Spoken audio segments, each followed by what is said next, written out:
Minnesota is beating the ass of the San Francisco 49ers. So Man, they got him. but And yesterday was yesterday was I give a lot of credit to Minnesota.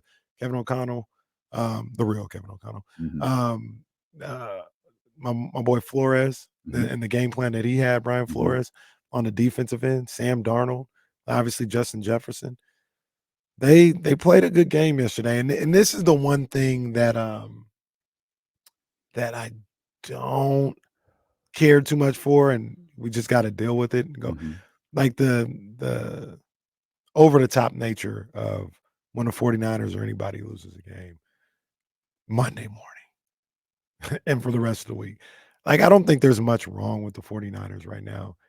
Are you always striving to get better? For sure. Like, you look at that game, they didn't play a clean game. Offensive line didn't play a clean game. Brock Purdy didn't play a clean game. The defense, had a couple plays they wish they could get back. And one of them is on our TV right now. Yeah. You know what's really standing out to me watching this for like the 40th time, because I've always focused on Justin Jefferson on this play and just how brilliant the split, the decision to cut back Mhm. on his route was after he caught the ball, was how clean that pocket was for Sam Darnold to make that throw. Yeah. There's a lot of Justin Jefferson on that play. That's a 50-yard in the air Yeah. play. And Sam Darnold had all day, his offensive line gave him that space. He was under absolutely zero pressure to get that throw off. Right. Right. And It was a beautifully thrown ball. It was perfect. He dropped it in the basket. So, but yesterday is an indictment on the coaching staff. Yesterday's not an indictment on the quarterback or the offensive line or the defense and all this other stuff. They lost the game, man. They lost the game, and the issues that they have, or people are saying they have, may be real issues, but well, what that's are not those? something. Like what from week 1 to week 2 became an issue? Well, now Brock Purdy isn't, Brock Purdy, you got to question, Brock Purdy a little bit. Kyle Brock Shanahan Purdy once threw for again is 300 yards. Brock Purdy had a quarterback rating in the 100s yesterday. I think Brock Purdy hit some sort of marker where he's like the fifth quarterback to hit 15 games of 100 plus quarterback rating Mm, in his first 25 or something like that. And it's up there with Dak is up there. I know Dak is up there, but I'll have to pull the rest of the names because I know I saw this yesterday. but in that now he can't go win a game. You know what I'm saying? Okay, When man. need be, and if Patrick Mahomes, Kurt Warner, Carson Palmer, Dak Prescott, Tony Romo, and Brock Purdy. it's a pretty good That's group to NFL be history, in. by the way, who It's a have done pretty this. good. What are we doing? It's a pretty good group to be in. Kyle Shanahan got out coached yesterday by O'Connell and Brian Flores and all this other stuff, and it's just the hyperbole, man, that we speak in. You think they look past Minnesota a bit here?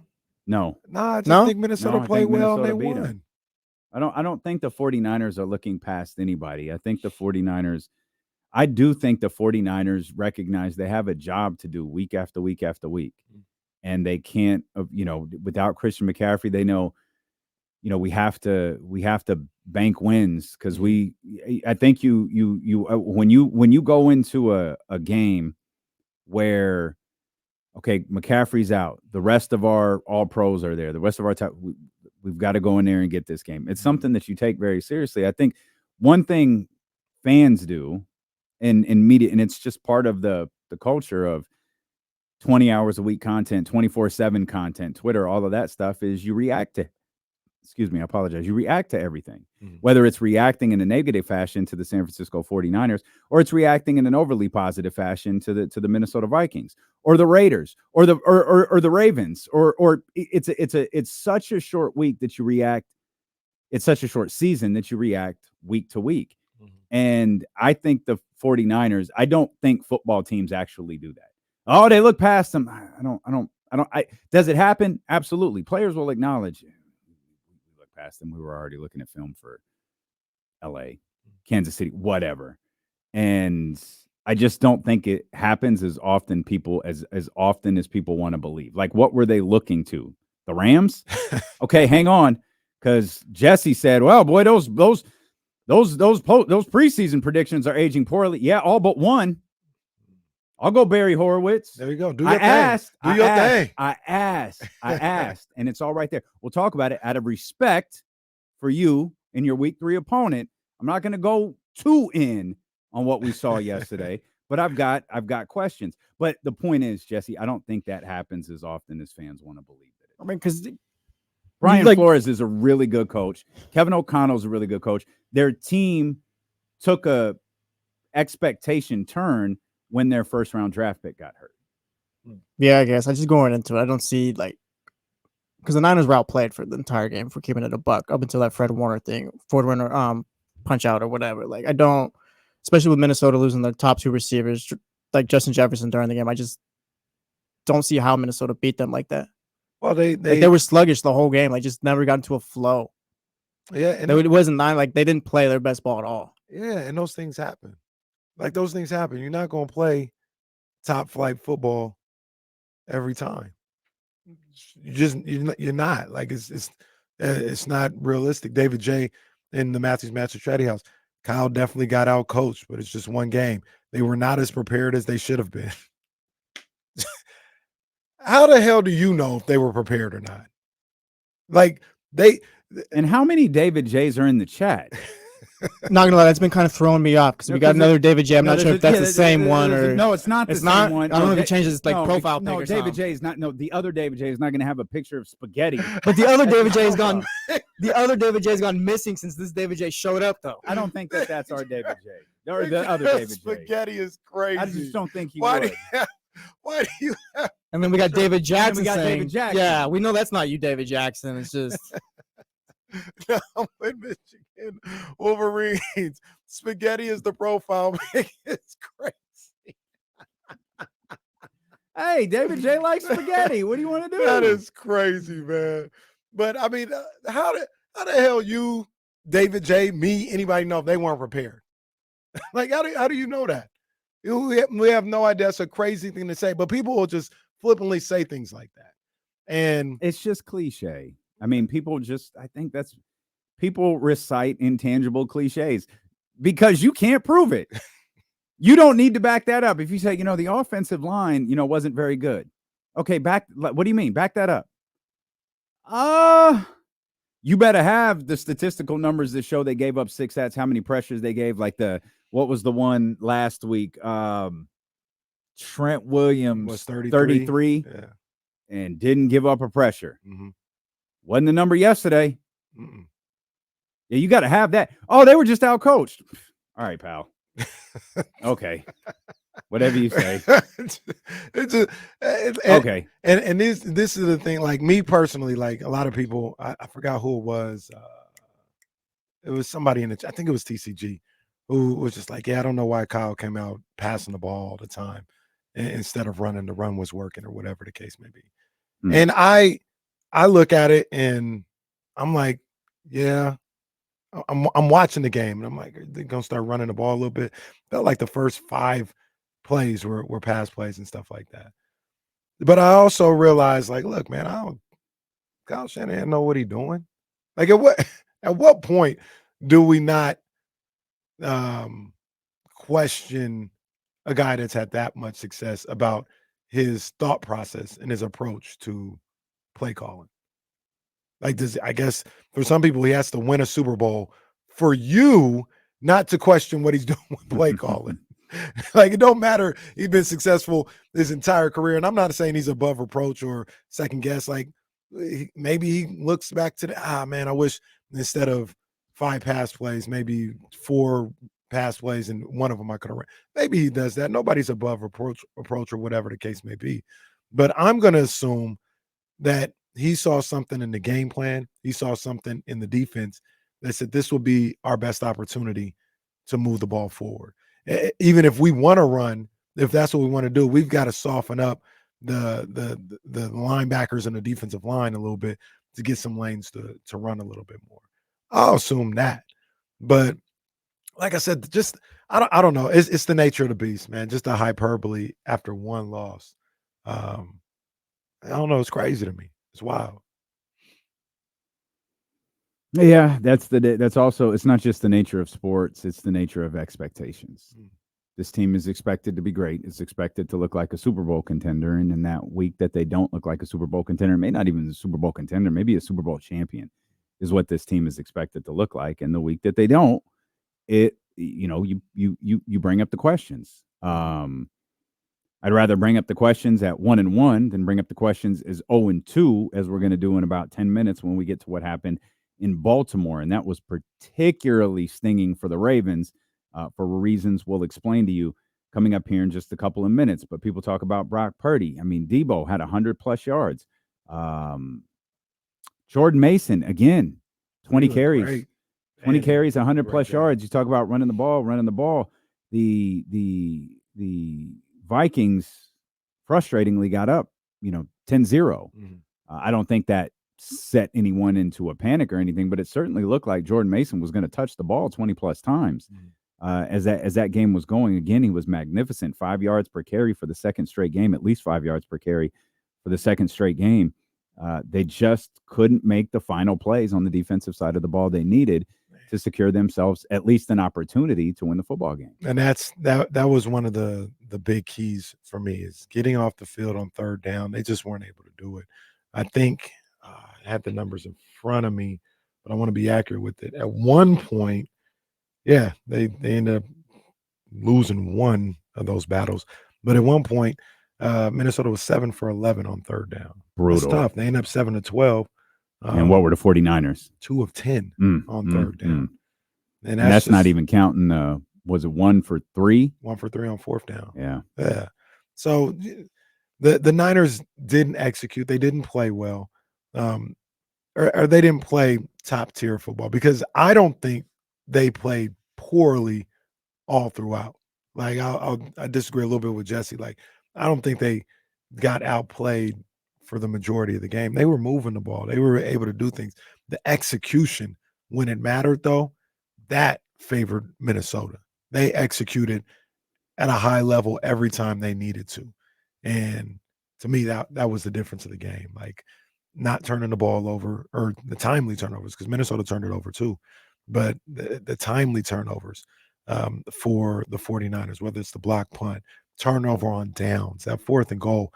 I'll say this: I did disagree with Kyle right there. I would have kicked the field goal in that situation. He saw something that made him go for it, and the play call was. He said he liked the situation. He said he liked the play call that they had tucked away for him, and he thought that they would be able to. And the play call was the right one. Like, I if you look back at the replay, Jennings is there. Brock is about to hit him. This is a good play by the defensive lineman. Get a hand on it. And well, what do you always say? They get paid too. Yeah, those professionals. Yeah, they get paid too, and they made some plays, man, for when they needed to. So I give a lot more credit to the way Minnesota played than necessarily looking for fault on the 49ers. And there's room to improve for sure. But I thought Minnesota played a real good game yesterday. Yeah, I'm with you. And sometimes that's where the credit belongs. It belongs with the opponent.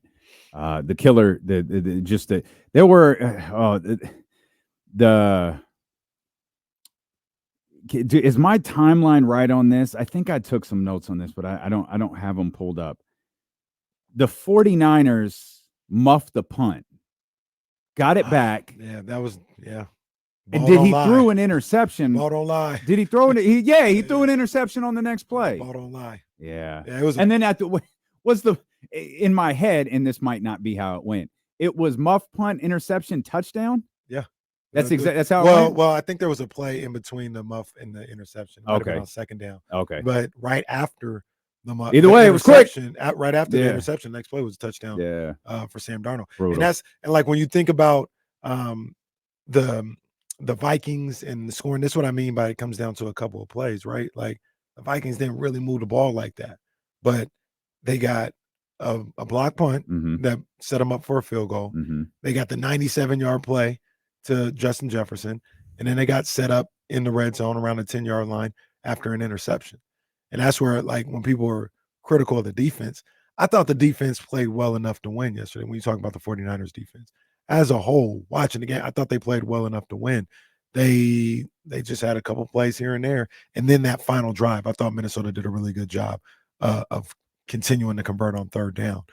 But yeah, sometimes it comes down to just a couple plays here and there, man. Because I do believe if they would have been able to get off the field in that final drive or the drive before the nails down, I thought the Niners were going to go score and win the game. They just couldn't get off the field. And even after that sequence that we just laid out, Justin Jefferson gets hurt. It's right after that Aaron Jones, the Fred Warner play happens at the goal line. That was the end of the third. And I thought on that play, that's the one. Yeah. That's the one. Like with a team as good as San Francisco, you feel like the momentum switch is coming. Like the Ravens and Raiders hung around, but it felt like the Ravens were in control. And when they went up 2 scores, it was kind of like, all right, the Raiders did what they could, but this is what we were worried about. Like this is not that different than what we saw last week against the Chargers. Boy, was that wrong. And we'll get to that in a minute, and credit Gardner Minshew for that. But it felt like there were shifts where it's like, okay, the 49ers are comfortable now. Right. They can do this. They can put them away. And that just wound up not being what happened. I thought Sam Darnold made a lot of great plays. And I don't want to dismiss, like, Justin Jefferson was that dude yesterday prior to the injury. Sam Darnold made a lot of big throws. He made a lot of tight throws. He hit his receivers in tough windows after Justin Jefferson went out. Yep. And again, it's what you were just saying a second ago, and there's absolutely nothing wrong with doing this. It doesn't make for the hottest take radio or television, but sometimes you just got to credit the team, the underdog in this case, and that was the Minnesota Vikings, and they did a hell of a job. And Sam Darnold and this squad, I think, will be really interesting to watch moving forward. Yeah, I'm interested to see what plays out with these guys, because they look like they're a well-coached team. And you've got this situation now with Sam Darnold. Maybe he's found a home. Maybe he's found a system that works.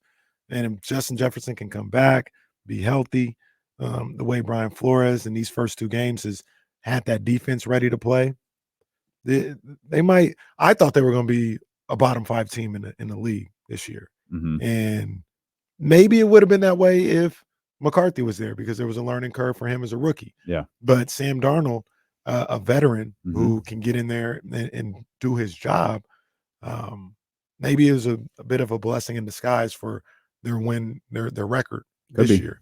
Yeah. And could be. I just watched that game and I thought, this isn't a terrible team. I don't know if they'll make the playoffs or where they'll end up, but I watched that game saying, no, they're not a bad team. That's a solid team that if you don't come ready to play, if you don't execute, they can get you. And that's what happened yesterday. It is. And the 49ers will have to put this behind them and move forward. And it looks like, and we'll talk more about this as the day progresses, because I want to make sure we give Baltimore and Las Vegas, specifically Las Vegas, their time to shine here. But it appears that, they're going to have to move forward. They're going to have to prepare for Los Angeles now, and they're going to be doing it without Christian McCaffrey, who, as Jesse Tapia reported on Saturday, was in fact moved to IR on. I'm sorry, Jesse reported that on Friday. Christian McCaffrey was in fact moved to IR on Saturday. Oh man, Chef didn't even credit me. Yeah, whack.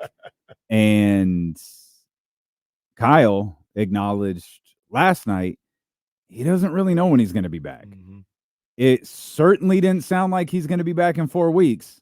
Ian Rappaport of the NFL Network said they could be looking at 6 weeks.